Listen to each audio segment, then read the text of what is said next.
The notification came in at 11:47 on a Saturday morning, right in the middle of the Henderson wedding.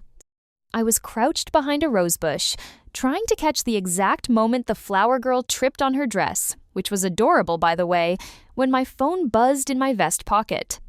I ignored it. I always ignore my phone during shoots. That's a rule I made on day one of running my own business, and I've never broken it. But then it buzzed again. And again. 3 times in 20 seconds meant either someone was dying or something had gone wrong on Google reviews. I handed my second camera to my assistant, straightened up, and pulled out my phone. 1 star. Owen Calloway. Again. Miss Harlow arrived 17 minutes late to our interview shoot. The lighting was, quote, moody, which I did not request. I asked for clean and professional. What I received was artistic and inconvenient. 1 star.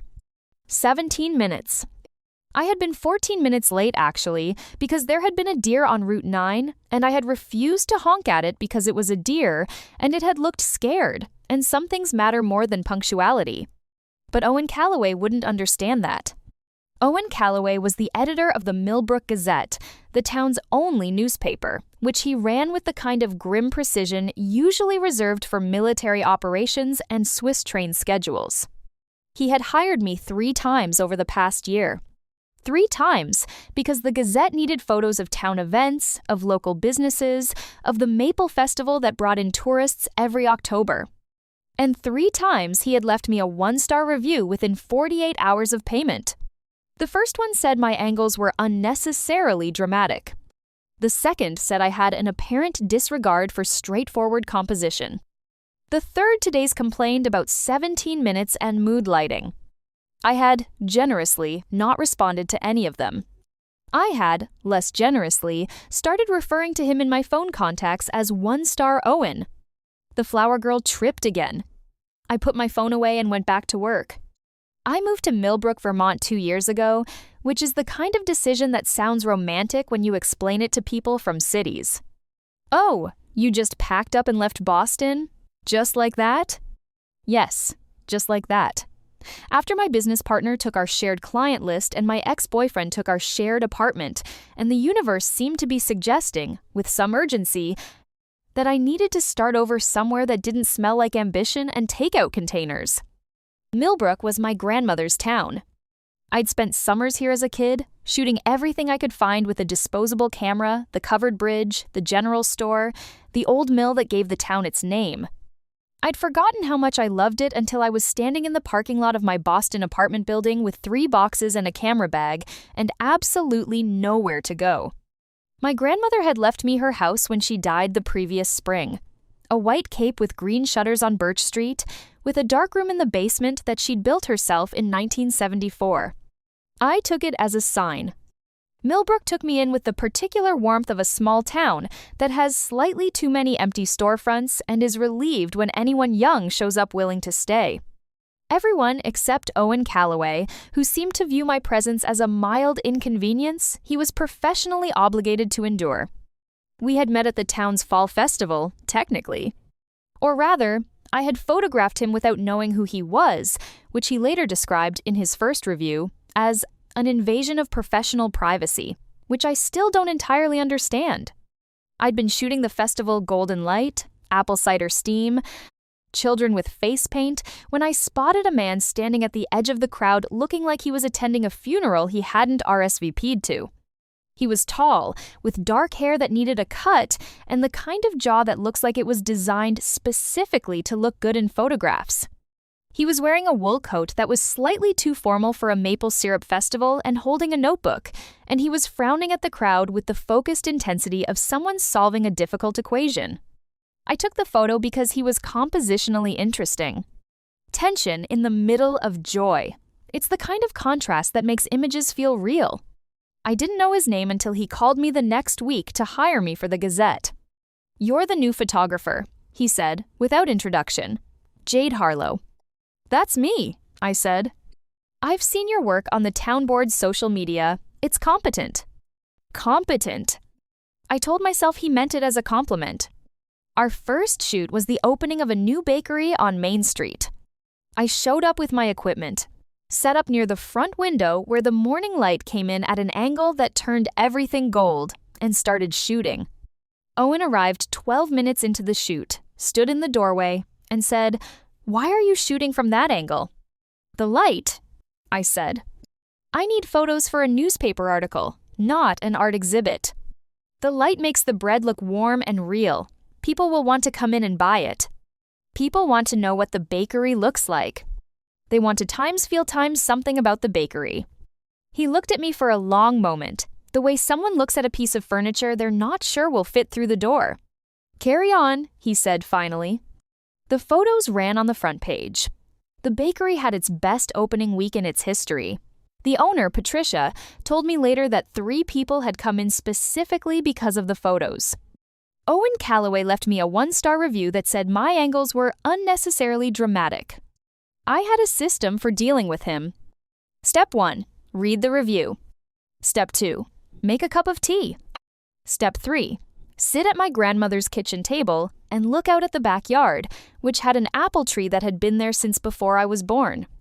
Step 4, remind myself that one client's opinion was not a referendum on my talent or my choices or my decision to leave Boston.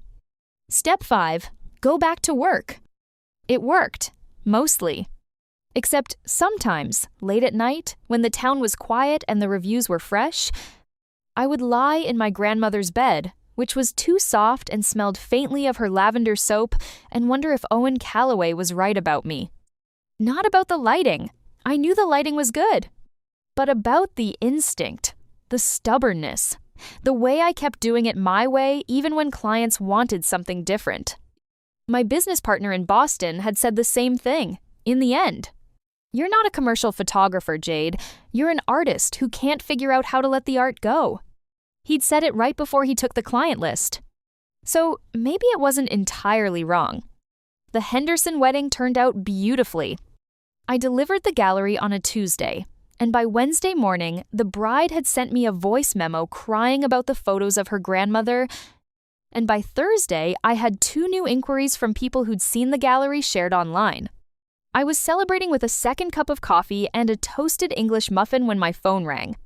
Unknown number, Vermont area code. "Jade Harlow Photography," I said. Silence for a moment. Then, "This is Owen Calloway." I set down my coffee very carefully. "I know who you are," I said. "I need to speak with you about a potential project. You currently have a 1-star review active on my Google profile." "I'm aware." 3 of them, actually. "I'm aware of that as well." I waited. "The Gazette is running a special edition for the town's 150th anniversary," he said. "It publishes in 6 weeks. I need a photographer to document the town, the history, the people, the landscape. It needs to be substantial, comprehensive." I said nothing. "I've spoken with 4 other photographers," Owen continued. 2 are booked. One quoted me a price that's not feasible for a local paper's budget. The 4th submitted a sample portfolio that was, he paused, insufficient. "So I'm your last option," I said. "You're my best available option," he said, and it sounded like the words cost him something. I looked out my window at the apple tree.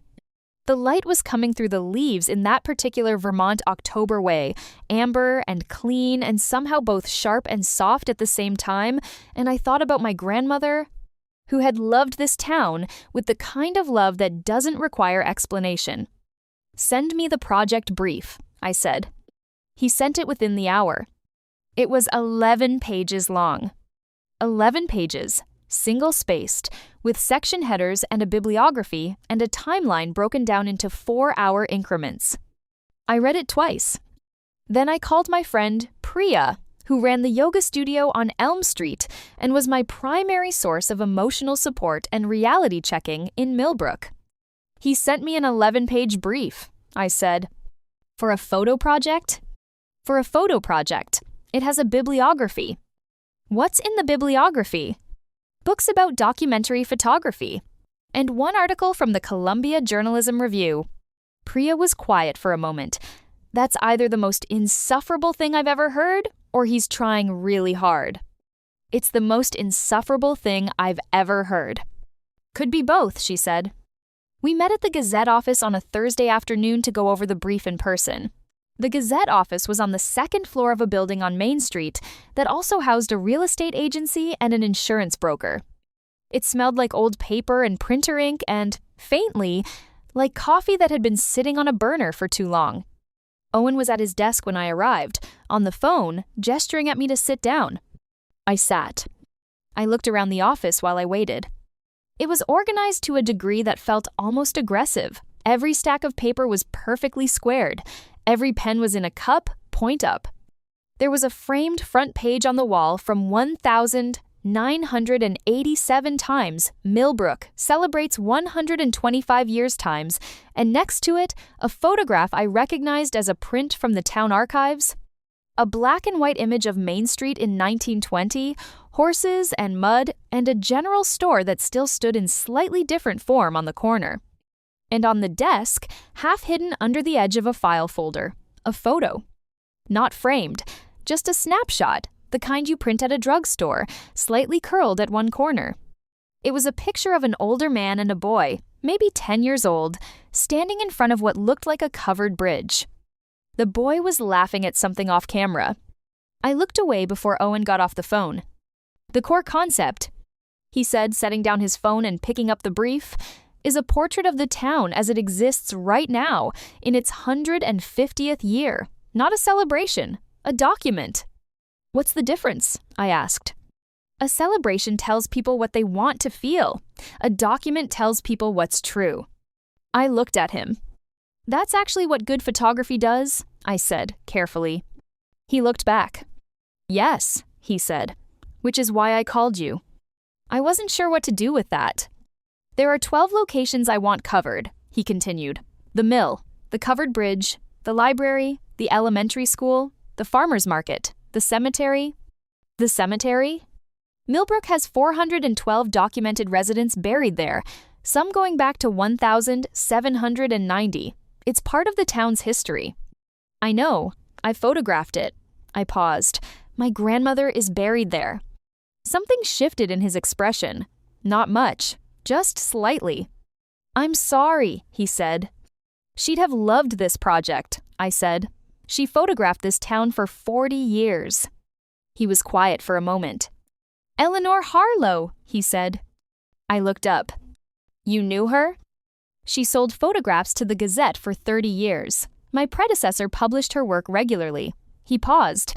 I found the archives when I took over. She had a very good eye. I didn't say anything. There's a particular feeling you get, sometimes, when someone sees something in the people you love. It's like a small light going on in a room you'd forgotten was dark. All right, I said, after a moment. Tell me about the cemetery. We worked together for 3 weeks. Which is to say, I worked, and Owen followed a carefully constructed schedule, and we disagreed approximately twice a day about almost everything, and somehow the photographs kept getting better. He wanted the mill shot straight on, classical, the way it appeared in every postcard. I shot it at 5 a.m. when the mist came off the river and the whole building looked like it was breathing. He said it was too atmospheric. I sent him the file anyway. He ran it on the front page. He wanted the library well lit and accessible. I found the librarian, Margaret, who was 73 and had worked there for 40 years, reshelving books at the end of the day when the afternoon light came through the high windows and columns.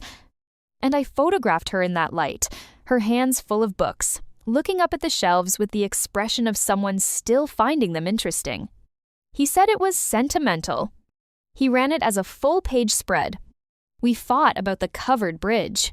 He wanted it empty, the bridge itself, as the subject, historical, clean.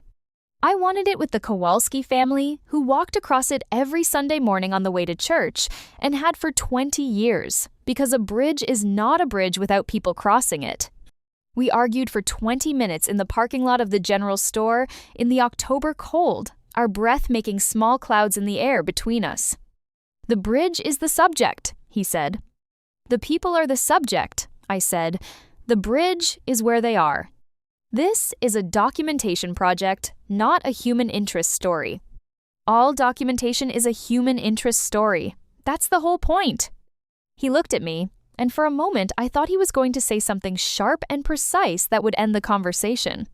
Instead, he said, quietly, "My father walked across that bridge every Sunday." I waited. "He died 4 years ago," Owen said. "He lived in Millbrook his whole life. 78 years. He was looking at the bridge, not at me. He used to say that bridge was the best thing about the town because it reminded you that some things just hold." I didn't say anything for a long moment. Then I said, "I'd like to photograph it both ways. Empty for the historical record, and with the Kowalskis for the rest of it." He nodded, once, still looking at the bridge. "All right," he said. The night we finished the final location, the old cemetery, on a Thursday evening when the light was going golden and the maples were at full color, Owen brought coffee in paper cups from the Blue Barn Cafe on Route 9. We sat on a stone wall at the edge of the cemetery, drinking coffee, looking at the maple trees. "The photo of my father," Owen said, eventually. I looked at him.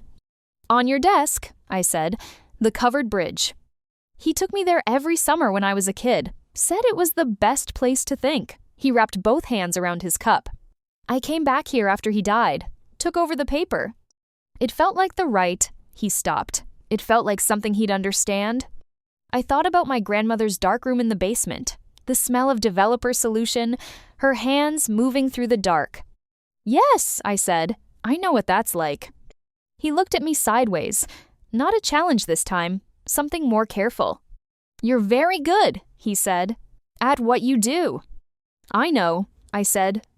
A ghost of something crossed his face that might, in different light, have been a smile. "The 1-star reviews," he said. "All 3 of them." The first one. He stopped, seemed to reconsider. I didn't know what I was seeing. The angle I asked for was the angle I was used to. When I saw what you'd done instead, it was, he looked out at the cemetery. It made me feel something I wasn't prepared for. I was very still. "Specifically," I said, "the light in the bakery. It looked like somewhere my mother used to take me." He said it quietly, like he was admitting something. I wasn't expecting that from a newspaper photo. I thought about what Priya had said. Could be both. "Owen," I said, "are you telling me you left me bad reviews because my photos made you feel things?" He was quiet for a moment. "Yes," he said. "That appears to be what I'm telling you." I looked at the maple trees. I looked at the cemetery where my grandmother was buried, where 412 other people who had loved this town were buried, where the light was going soft and amber and real. "You could have just said that," I said. "I'm aware," he said. The anniversary edition of the Gazette published on a Friday in late October. 64 pages, 16 of them photographs. Margaret the librarian, the Kowalski family on the bridge, the mill in morning mist, the general store at closing time, the owner sweeping the step. The cemetery in October light, the names on the stones half covered in fallen leaves. And on the back page, the photo I'd taken at the fall festival 2 years ago without knowing who he was. Owen at the edge of the crowd, looking in. The expression on his face, not the frown I'd thought I'd seen, but something more complex. Something that looked, now that I knew him better, like longing. I hadn't planned to include it. I'd found it in my archives while going through old festival shots for the project, and I'd sat with it for a long time before I brought it to him. "This is from when he stopped." "The fall festival," I said. 2 years ago, I didn't know who you were." He looked at the photograph for a long time. "You can leave it out," I said. "No," he said. "It's true." He came to the Gazette's release event at the town hall on a Friday evening, which he attended every year because he ran the paper and that was the kind of man he was. I came because Priya made me, and because I'd spent 6 weeks shooting this town and I wanted to see how it looked on paper. People kept stopping me. Margaret, with tears in her eyes, holding a copy of the paper open to her photograph. Patricia from the bakery, who said she'd framed the original print. The Kowalski family, all 7 of them, who wanted a photo with me, which was slightly ironic given the circumstances. I was talking to Margaret when I felt someone stop beside me. Jade. Owen. He was holding 2 cups of cider from the refreshments table. He held one out to me. The reviews, he said. Owen. I took them down, he said. This afternoon, all 3. I took the cider. It's a start, I said. The ghost smile again, more visible this time. I was thinking, he said, that the paper does a winter series every year. Millbrook in December, snow, the rink, the Christmas market. He looked at his cider cup. I'd prefer not to hire someone insufficient. You want me to shoot the winter series. I want you to shoot it the way you shoot things, he said, not the way I'd ask you to. I looked at him. This man who wrote 11-page briefs and kept snapshots under file folders and came back to his father's town because some things just hold. You'll probably still hate some of them, I said. Probably, he agreed. And you won't leave a bad review? He considered this with the seriousness he gave to everything. I will not leave a bad review, he said. Then yes, I said. I'll shoot the winter series. We stood there in the town hall, in the warm light, in Millbrook, Vermont in October, while the town that had outlasted everything moved around us. And Owen Calloway, very quietly, smiled. I called Priya on the way home. He took down the reviews, I said. Oh my God, she said, he likes you. He hired me for the winter series. He definitely likes you. I looked out the car window at the dark road, the maple trees stripped now, the sky full of stars. He said my photos make him feel things he wasn't prepared for, I said. Silence on the other end. Then Priya said, Jade, honey, that man is so gone for you. I smiled in the dark car, by myself, on Route 9 Inches, Vermont, with stars overhead and fallen leaves on the road, and the whole winter still ahead of us. Yeah, I said. I think maybe he is.